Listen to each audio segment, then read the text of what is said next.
what you really are. I think I had a life here.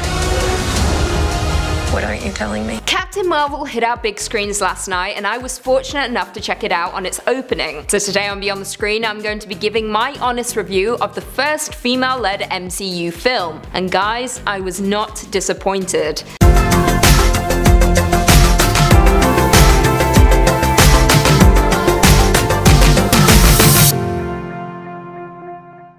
The film right off the bat had a lot to live up to, with it being not only the first female-led superhero film, but also the first female co-directed MCU film. The stakes were high, especially considering the success of DC's smash hit Wonder Woman, which was also led and directed by a woman. And honestly, it's safe to say that Captain Marvel went above and beyond. It's essentially 2 glorious hours of female empowerment, with Brie Larson at the helm appearing as cool and badass as ever. Larson plays Carol Danvers, a member of an alien elite military unit called Star Force, with her mentor Yon-Rogg, played by Jude Law, at her side. We discover that her side may not actually be the good guys after one of her missions goes wrong, resulting in her being captured by Skrulls and ultimately unlocking some of her forgotten memories. The film focuses slightly on the war between the Kree and the Skrulls, with Carol stuck in between, torn between her home and her moral obligations to save innocents. The film is successful with not relying heavily on such a convoluted story, and instead shows Carol's origin from aircraft pilot to superhero in its purest form. The film had a big task of quickly introducing Captain Marvel, the strongest superhero in the galaxy who was the Avengers' last hope to take down the Mad Titan, Thanos. And if the post-credit is anything to go by, the battle will be fierce, and I cannot wait. The film ends with some of the surviving Avengers, Black Widow, Captain America and Bruce Banner, standing by the page of Fury activated before being dusted, with Captain Marvel showing up at the last second, stating, "Where is Fury?"